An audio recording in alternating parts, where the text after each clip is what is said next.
दोस्तों, घर खंडर कैसे बनता है, आज मैं कहानी इस पर सुना रहा हूँ। आप लोगों को ध्यानपूर्वक सुने। एक सेठ जी थे जो दिन रात अपना काम धंधा बढ़ाने में लगे रहते थे। उन्हें तो बस शहर का सबसे अमीर आदमी बनना था। धीरे धीरे वह आखिर वे नगर के सबसे धनी सेठ बन गए। इस सफलता की खुशी में उन्होंने एक शानदार घर बनवाया। गृह प्रवेश के दिन उन्होंने एक बहुत शानदार पार्टी का आयोजन किया।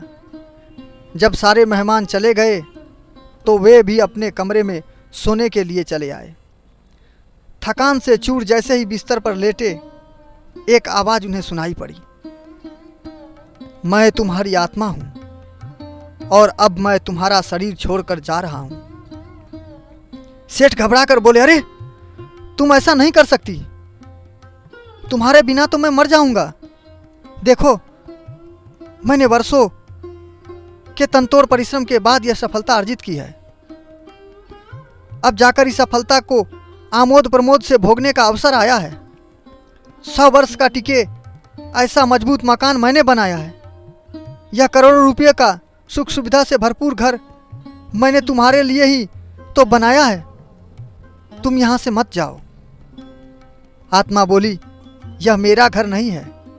मेरा घर तो तुम्हारा शरीर था, स्वास्थ्य था, उसकी मजबूती थी, किंतु करोड़ों कमाने के चक्कर में तुमने इसके रख रखाव की अवहेलना की है। मौज शौक के कबाड़ तो भरता रहा, पर मजबूत बनाने पर किंचिन भी ध्यान नहीं दिया। तुम्हारी गैर जिम्मेदारी ने इस अनमोल तन का नाश ही कर डाला है। आत्मा ने स्पष्ट करते हुए कहा, अब इसे ब्लड प्रेशर, डायबिटीज, थायराइड, मोटापा, कमर दर्द जैसे बीमारियों ने घेर लिया है। तुम ठीक से चल भी नहीं पाते, रात को तुम्हें नींद भी नहीं आती, तुम्हारा दिल भी कमजोर हो चुका है। तनाव के कारण न जाने और कितनी बीमारी घर बन चुका है। ये तुम्हारा शरीर। अब तुम ही बताओ, क्या तुम किसी ऐसे जर्जरित घर में रहना चाहोगे जिसके चारों ओर कमजोर व असुरक्षित दीवारें हो, जिसका ढांचा चरमरा गया हो, फर्नीचर में दीमक खा रही हो, प्लास्टर और रंग उड़ चुका हो, ढंग से सफाई तक नहीं होती हो, यहाँ वहाँ गंदगी पड़ी रहती हो, जिसकी छत टपक रही हो, जिसके खिड़की दरवाजे टूटे हो? क्या रहना चाहोगे ऐसे घर में? नहीं रहना चाहोगे ना? इसलिए मैं भी ऐसे आवास में नहीं रह सकती। सेठ पश्चाताप मृषित भय से कांप उठे।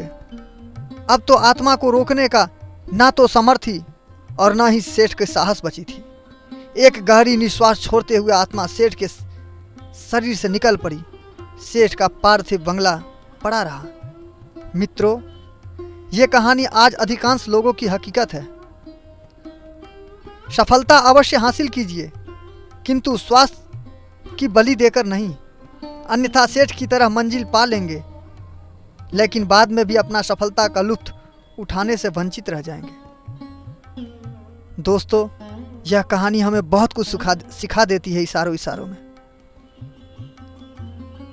तो मिलेंगे आप लोग से अगले कहानी में। तब तक के लिए बाय बाय, टेक केयर।